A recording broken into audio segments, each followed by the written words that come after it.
Hello, everybody. Right. Hello. Welcome to the very first Next show. This is our moment to hold and catch fire, which is the theme for this year's Next activities. When we came up with this motto for 2020 last year, the world was still a very different place. However, we think it is a perfect fit to headline what we're experiencing right now, as Halt and Catch Fire reflects on a pause to be able to catch fire for new ideas. And that's exactly what we want to do here in this show with our guests on a regular basis. So we're delighted that so many people signed up for this first episode. I saw many familiar names on our list, but also a lot of new faces, so to speak, joining hopefully from around the globe. So please let us know where you are based at in the chat. You have the chance to chat with us here. And maybe you can even share where exactly you're sitting, standing, laying right now, so we get a feeling of your setting. For those of you who are wondering who is this woman on my screen, my name is Feistritzer. I joined Next 8 years ago and have been heading our conference and further activities for the Next Network for 3 years. And at the moment, I'm standing in our studio here in sunny Hamburg, joined by our fantastic production crew, Stefan and René. And lucky us, we are not just the three of us, but we are producing this show for you with our lovely Next curator and moderator, Monique van Dusseldorp, and our keynote in residency, David Mattin. So if you wish to ask any questions during the show or comment on things we discuss, please drop us a line in the chat or ask a question. I'm really keen on learning where are you based at, and I already see some are based at the Bodensee down south, Bucharest, Frankfurt. I see Malmö people, yay, and Helsinki, Paris. It's lovely to welcome all of you here in the show. So now I would like to introduce you to Monique. So Monique, where are you based at? I'm here in Amsterdam at my home, where I always are, because I was working from home for many years. Actually, I'm in Duivendrecht, a small village next to Amsterdam. And, I'm in the conference and events business and have been forever. I've been working on the Next conference for many, many years. And right now, the whole world is upside down. So at the moment, I'm exploring with lots of different projects what it means to have an event online. And I'm actually thrilled that we can take this Next community online as well. So let's see what we can make of this format together. Audience, you guys and us, and lots of interesting speakers. And the first one that I want to introduce later on is our co-host, David Mattin. David, who are you and where are you? Hey, thanks, Monique. I'm joining from London, from South London, lockdown London. It's a beautiful day outside, but no one is out there. Some of you recognize me from the Next show because you've seen me speak there. A massive hello to you. A massive hello to all of you who are new to the Next show. Like Ina and Monique have said, we are super excited to have you join us, and we can't wait to get started. Thank you, Monique. Look, and the big idea I want to talk about in this very first What's Next talk is the nature of this moment. We know that the pandemic has thrown everything up into the air. The pieces of the puzzle are all up there right now, and no one knows how they're going to come down or how it's going to look when they do come down. But there are already a few questions that have become totally familiar to us, like, are we going to keep flying around the way we used to when all of this is over? Are we going to keep commuting the way we used to when all of this is over? Are we going to go back to our offices? Are we going to eat meat when all of this is over? Or are we going to stop eating meat, or at least stop trading in pangolins? Now, look, part of what I want to say is that all these millions of questions about life after the pandemic and how it's going to be are all really versions of one big ultimate question. And that question is this a great reset, or is it a pause?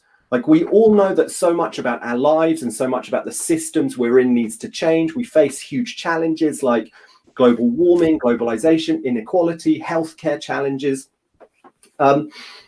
We know a lot needs to change. So the big question is, are we about to see far-reaching changes to the way we live our lives and the way we run our businesses, to the way we consume? Is this really halt and catch fire? Is it a massive reset?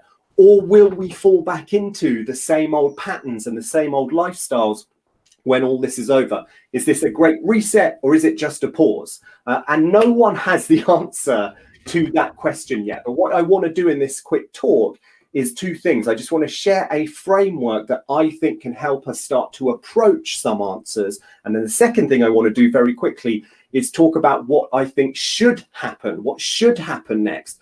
So first, on the framework, look, what I want to say with that is that your answer to this question, great reset or pause or reset, it depends a lot on what you think about human beings. In particular, it depends a lot on what you think about human nature. And human nature is itself a very controversial subject. So I just want to touch on that quickly. The existentialists, writing after World War II, believed that there was no such thing as human nature.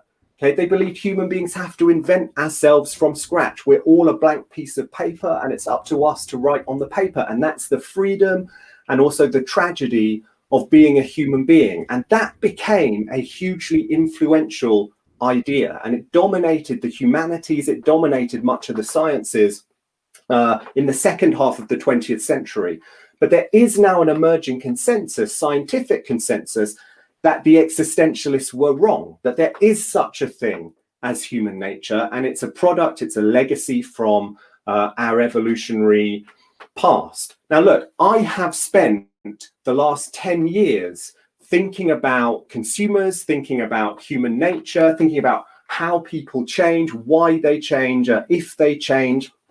And in all that time, my activity has been guided by that emerging consensus that there is such a thing as human nature. Essentially, I've been guided by one simple, powerful idea that a lot of you have heard me say before, which is, look, we live in a changing world. New technologies, new economic moments, new social moments, pandemics, whatever it is. But amid all that change, we are still the same old humans with the same old basic human needs. I even took that idea and turned it into a name for my newsletter, New World, Same Humans. So human beings are motivated by this set of basic needs, things like value, security, excitement, convenience, whatever it is. Those needs are very stable, decade on decade, century on century. They don't really change. But here's the thing. They collide with a changing world. And what we need to understand, if we're going to look at how this world is changing and how our lives will change after the pandemic, is how will that changing world intersect with our unchanging human nature? Okay, so let's take one example. Let's take status, the search for status. Human beings are status-seeking animals. They want to mark themselves out as special, as unique among their peers. And there's a flip side to that too, which is they want to avoid social shame. Human beings want to avoid shame and rejection by the collective. Now, just look at how those pair of fundamental, unchanging human needs are playing out when it comes to one particular thing, which is the search for a more sustainable consumerism. Like I've been tracking, and people at Trend Watching have been tracking the search for a more sustainable consumerism for years. And what we've been saying for all those years is that the search for a more sustainable consumerism, eco-consumption, is a status play. It's about status, okay? It's about a small number of consumers saying, look at me, look at how enlightened, look at how ethical and amazing a person I am. And you see that in iconic eco-consumption products like this, the Tesla, right? The original Tesla Roadster from back in 2008, like a very expensive, high-performance supercar that's also about saving the planet. That is a huge status play as a product. But there's something happening to eco-consumption now, which is it's becoming much more mainstream, much more affordable, much more available. It's going from very rare, very status to very mainstream. And you see that in what's happened to the Tesla. Like, look at the most recent Tesla, the Tesla 3. It's not this massive status, super rare supercar. It's a mainstream car with a mainstream price aimed at the average, the mainstream driver. So eco-consumption has gone on a journey from very rare, niche, amazing to totally mainstream, totally affordable, totally available. And when that happens, a really interesting shift happens when it comes to status and shame. Because if it's not rare and amazing and exciting, it becomes much less about the status of doing it and much more about the shame of not doing it. Like if an eco product is totally available, it's totally affordable, it's not expensive, it's everywhere, it's totally mainstream, then why would you not choose that product? Okay. And then it becomes not about the status of doing it, because everyone can do it. It becomes about the shame of not doing it. Like, why would you not make that choice? It becomes a matter of shame if you don't. That is happening massively with eco-consumption, and it was happening before the pandemic. We saw this playing out before the pandemic. This is why KLM, the Dutch airline, last year ran a campaign saying, maybe we should all fly less. Next time you want to book a flight, think about whether you really need to take that flight. So this is an airline telling people to fly less. Why are they doing that? They're doing that because they know they need to start to acknowledge some of the shame and some of the guilt people feel when they fly, or especially when they fly regularly. Okay, so this is one tiny example of how a changing world collides with these basic human needs, in this case status and shame, that are unchanging, but it causes them to express themselves in new ways, and that causes radical behavior change. And I think when it comes to eco-consumption, yeah, maybe we will see that accelerated by the pandemic. But what we're going to need to look at if we want to answer this question, pause or reset, and how our lives are going to change once the pandemic is over, we need to use that framework. We need to look at how does a changing world collide with our unchanging human needs, and when that collision happens, how are those human needs going to express themselves in new ways? That is a deeply useful framework to try to address this moment and what it means. Now, I promise one final point on what I think should happen, or a bit of what I think should happen at this moment, and that is that one other fundamental human impulse should guide us in this moment, and that is the human impulse towards cooperation. We are, maybe above all, the cooperative animal. As Yuval Harari said in Sapiens, we're capable of cooperation, massive cooperation across scale, across millions or billions of people, and that is unique. Businesses are a testament to our ability to cooperate, and it's been a great time to be a business across the last 10, 20, 30 years on the whole. But there are other mechanisms for cooperation that I feel like we've started to neglect, and you can feel that neglect in the question that we're asking today, and in the question a lot of people are asking themselves, which is so often, what is going to happen? What will happen next? Like, we're talking about the future as though it's just going to be imposed on us, as though we have no choice, when of course the truth is we do have a bit of a choice. It is in part up to us what happens next, and we are going to build the future. We'll build it with our action, or maybe with our inaction. If we do nothing, that's also a choice. So it just feels to me that we have lost faith somewhat in our ability to come together as a collective and make massive change for the good of all, and we need to rediscover that faith. And we do have a mechanism to do that. It's called government. That is how the collective takes action. And these massive challenges I talked about at the beginning, things like globalization, healthcare inequality, material waste, plastics, global warming, they are not going to be solved just by individuals, or even millions of individuals acting individually, making lifestyle changes. We need collective change, and we're probably going to need governments to get involved. And maybe this is a moment to realize that too. So that is the point I want to end on. The future is up to us. So let's not ask so often what will happen, but what should happen. What do we want to happen? What do you want to happen? And then we need to come together as a collective and work and build the future and make it happen for all of us. So that is my take on this moment. That is my take on what should happen next. What do you think of that, Monique? I mean, everything that was happening, for instance, this conviction, I think, all over Europe for public transport. If there is a virus going around, public transport doesn't work. We all have to go back into our cars, or, individual transport. We had a decade of almost full employment. That means a whole generation of people could get themselves out of poverty if they wanted to, and move forward. We're losing a whole generation now. There are millions of people going to be unemployed for years. Homeschooling is wonderful if you have, clever parents who want to work with you and stimulate you. A lot of kids is not so good, it's not good for everybody. So I have the feeling that Yeah, sure, reset, new world, but maybe we're tumbling backwards to an age that we thought we had left. I think I want to be an optimist, but Yeah, well, this is not. I'd much rather be living in my movie than in your movie, put it that way. But yes, I think a lot of what you say is true. There are some massive difficulties, huge difficulties with this moment that we're not going to be able to just step around. We're going to have to go through them, and it's going to be difficult. That is for sure. Well, what about, just one question for you before we turn to our audience, because I'm sure they also have lots of questions. What about the role of digital transformation in this era? So you talk about, okay, we need to change things, that we need more government cooperative initiatives, we need a common, so to speak. What role does it play in regards to digital? Because that has been a domain that's been run by big companies for so many years now. What do you see happening there? Yeah, well, I mean, and again, before the pandemic, I think we were seeing that was starting to shift, and people are realizing, look, I mean, enterprise is great, innovation is great, and we had this buccaneering spirit in Silicon Valley, and it did change the world, and it has been hugely powerful. But we do need to start to get a handle on some of the social and legal and political consequences.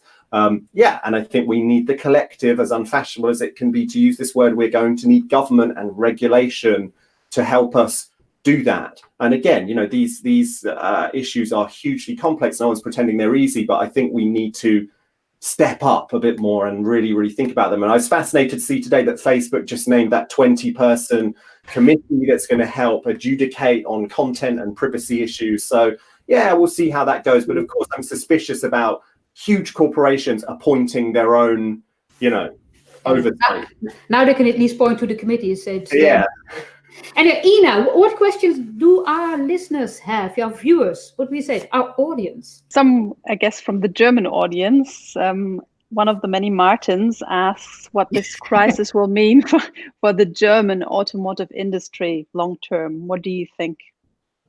I mean, my knowledge of my deep industry knowledge of the German auto industry is probably not sufficient to answer that. Maybe Monique's right, and that everyone's going to be too terrified to take the train anymore, which I would find pretty tragic. And it's going to be a massive boon for the auto industry. But I would love to see the auto industry, go full speed to switch to clean power, hydro cars, rather than petrol cars. That has to be the way. And if I may add, I mean, I think with any industry that has a supply chain over the whole globe, they are rethinking if their margins and their time, and if it's not cut too thin, if there shouldn't be more local production, because some of the German car companies are getting into trouble because they can't get things from China. And, the industries that were spread completely over the whole globe are looking at, shouldn't we be more concentrated in one area? What other questions do we have? I think we have time for more, right?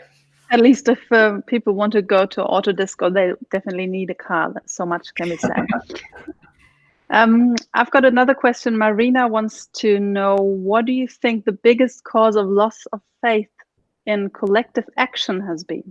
How do we make a shift to re-engage for change? Yeah, I mean, I think that, that's a hugely interesting question, and you can do the genealogy of how that all happened. I mean, many people on the call are not old enough to remember, back in the 1970s when the kind of dispensation that had arrived after World War II of cooperation, and we need to rebuild and we need to work together, started to fall apart. And it started to fall apart for good reasons, because it kind of wasn't working anymore. But in its place, an ideology arose, which some people call neoliberalism, that was about saying government is always in our way and government is always a bad thing. And what we need to do to solve our biggest problems is get government out of the way and let free enterprise just like run. And look, as I say, that led to amazing innovation. It led to amazing new creations that enhanced life for hundreds of millions, billions of people around the world, billions of people, hundreds of millions drawn out of poverty. There's been lots to celebrate, but I do think we need to rediscover the power of the collective. And I don't think there's much you can do to make people do that, but I do think that a moment like this helps make people do that. Because the last big crisis moments, like a world war or a global pandemic that brings everything to a halt, have a way of making people reassess who they can turn to and how productive change can happen and who makes that change. So I think this is a moment for millions of people to realize that there's a bigger role for government in some of these questions. If I can add, there's one small thing that might help in that area, is that now that whole industries are sort of going down and, you know, are disappearing, that at least around here, people that have government jobs are sort of pretty happy. I mean, the security of working for a big collective like a government is becoming more attractive than it was in the last years, where, you know, the big companies were more attractive to work for than government organizations. But we'll see. Last question from our audience. Tanya wants to know, how can we change our governments to encourage more participation and active citizenship, so that we understand that we, every single one of us, are responsible for the society we're living in? Yeah, it's a great question. All the easy questions. Yeah, exactly. I know I'm not being challenged much, right? Slowly is the answer, and it's not easy, but I think that we probably need a reorganization of government. And this goes back to Monique's point about global supply chains and centralization of all kinds. I think we probably need reorganization of government that hands more power back to local people and lets them feel involved in local politics that's meaningful to their lives on a kind of meaningful, understandable scale. So they feel that they can affect change in their local community that actually makes a difference, and that politics is not this sort of totally disconnected thing that happens in the national capital and has got nothing to do with them. I do think it's an absolutely amazing thing that, you know, we've all had phones in our pockets for the last 10 years or however long, and we've all had WhatsApp for however long, but it took a global pandemic for the people on my street here in London to open a WhatsApp group that connected the people on the street, so the people on the street can all talk to one another. Okay, we could have done that 3 years ago, 5 years ago, however long ago, but people have done it now. And I think that there's going to be something of a resurgence in the realization of the power of local, and that is a wonderful thing. Okay, well, I think, David, it's time that you ask the audience a question. What is the question? Yeah. So look, I've taken a few questions from you. You've had a bit of a say, but we want to give you a chance to have the ultimate say. So there is a poll. Okay, there is a poll in the chat right now. If you go to the chat, you can see the poll and you can vote. You can vote on whether you think this moment is a great reset, if we've hit the reset button and we're totally going to change everything, or if it's simply a pause and we're going to go back to the way things were once all this is over. So go to the chat, vote in the poll. Is this a reset or is it a pause? And we will check your answers and find out what you thought at the end of the show. Okay. You go answer that question. We are going to move to the last segment of this show. And this is something we're going to do every week, and it should be super interesting. So let's roll the little thingy.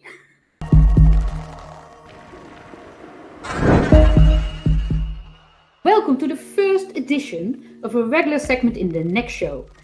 Okay, imagine. It is the near future. Amid an increasingly acute crisis on planet Earth, which is not so hard to realize right now, a crack team of humans finalize a daring plan to start a new chapter for humanity. They will travel, along with 1,000 specially selected people, far beyond the solar system, to planet next one.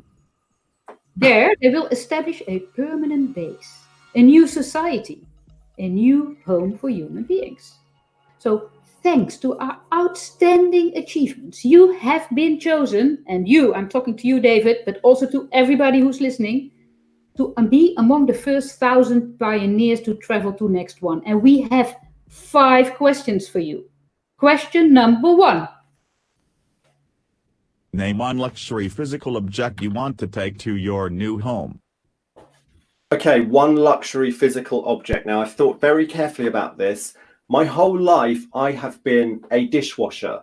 When I was growing up, it was always my job to wash the dishes. We didn't have a dishwasher, so dishwashing was my job. And I took that off into my adult life. I've always been the dishwasher, never the cook. I'm always the one who's like, you cook and I'll wash the dishes. So when I finally moved into a house where we had a dishwasher, that was a revelation for me. A dishwasher is my favorite piece of technology. When I close the dishwasher, I still have this feeling of magic, like, wow, I've saved myself 45 minutes there.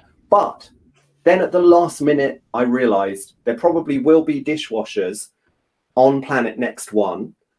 So what I want to take to this, what I assume will be very high-tech society, at least eventually, is a pen. I had a tutor at university, a guy called Richard Rex, who was like a early modern English history specialist. And he said to me once, the thing is, you can't really think without a pen in your hand. And I find that to be very true. Like people, he meant people like us, people, sort of Gutenberg people who are taught to read and write at a very young age. You can't really think without a pen in your hand. So if I go to Next One and there are no pens, I'm not going to be able to think at all. I can't think with a phone in my hand. Even if I'm sitting at my laptop, I'm writing, I'm sitting there with a pen in my hand, thinking my thoughts. So my luxury item is a pen. We Gutenberg people, I've never thought of myself that way. But okay, you take a pen. Don't forget to tell somebody to bring paper. Anyway, question number 2. Name one exceptional person who should qualify to be among the first 1,000 pioneers. Okay, my exceptional person, I wanted to be a writer, and my initial thought was the brilliant novelist Karl Ove Knausgaard, who we all know wrote this incredible series of novels under the title My Struggle, all about his life and his family, and it was absolutely amazing. And I thought it would be great to bring Knausgaard along to Next One to chronicle the trip and write this amazing series of books about this society as it emerges and as it grows. But then I realized that his writing this series of novels did lead to the catastrophic breakdown of his family and his marriage and so on. And if I bring him to Next One and he's on board the ship and he gets to the planet, he's going to be writing about this society and who's having an affair with who and who's arguing with who and all this stuff. And it's going to be chaos and it will probably lead to the breakdown of Next One. So at the last minute, I changed my mind. I would like to bring the British philosopher John Gray, who I think is probably the greatest living philosopher in the English language. And John Gray, his whole position is about pessimism when it comes to human beings and their ability to make progress and to kind of extricate themselves from their original nature. So it taps into a lot of what we were talking about before, and I think he would help keep us grounded on Next One and help remind us that we're still human beings. We still have to pay attention to who we are and how we think. So John Gray is my answer. So of all the people you can take, you take a philosopher.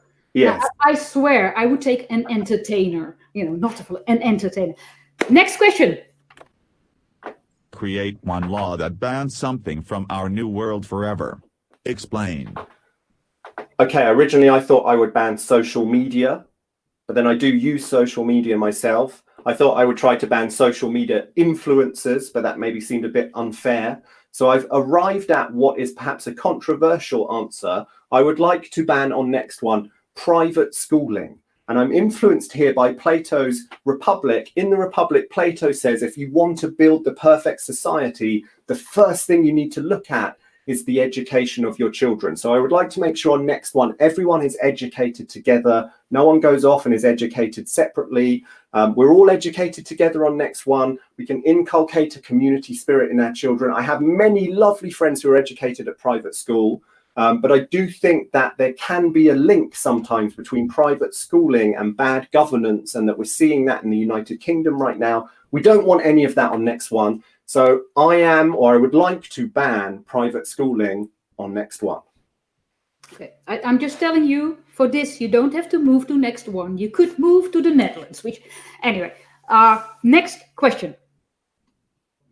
Explain one truth about human nature, or one ethical principle to live by, that you have learned from experience. Okay, one principle to live by. I spend I've spent the last 8 years of my life talking about innovation and talking about change, and that's been wonderful. I think we've become a bit obsessed with innovation and change. And the principle I would like to present to the people of Next One is about tradition. Pay attention to tradition. Traditions are there for a reason. Even if we disagree with them, even if they seemingly don't make sense to us, it is always valuable to try to understand why traditions are there and why people have traditionally done things the way they have. So let's pay attention to tradition, the traditions that we bring with us from planet Earth and the new traditions we create. Doesn't mean we can't change, doesn't mean we can't innovate, just means we pay attention to our history. Pay attention to tradition is my principle to live by. Oh, thank you. Very interesting. Now, the last question is a very special one. Identify a question to ask next week's pioneer. Okay, I happen to know that next week's guest is the amazing thinker and newsletter writer, Benedict Evans. It said XYZ on the slide, but it's not XYZ. It's Benedict Evans. He writes an amazing newsletter on technology and innovation, read by 140,000 people, including me. I would like to ask him, should social media be regulated on Next One, and why or why not? Well, thank you so much. And as we mentioned, we're going to repeat this question set every week. But I would also recommend you ask yourself those questions. Give us those answers, or even better, ask your friends and family those questions, because they will show you a little bit of thinking about where we should go next. So that's something we definitely want to do. We're almost at the end of our show. We had another question for this audience, which was about what would you change in your life? As for me, I walk around a lot these days, just to get outside of the house. And these days I greet everybody I meet. Everybody. Just nod, smile, hello, 2 meters distance. And I think that's a lovely habit, and I think I should keep it, whatever happens next. David, what is it what you want to change? Yeah, I have been enjoying going for a very long solitary walk during the pandemic, which might be to do, of course, with the fact that the children are being schooled at home, so the home is very noisy. I think I'll keep going for my daily walk when all this is over, and I will institute a new rule that there's no talking in the house between 9 a.m. and 6 p.m. No talking in the house between 9 a.m. and 6 p.m. if you're under the age of 10. Is my rule. Non-stop talk, right? And Ina, over to you.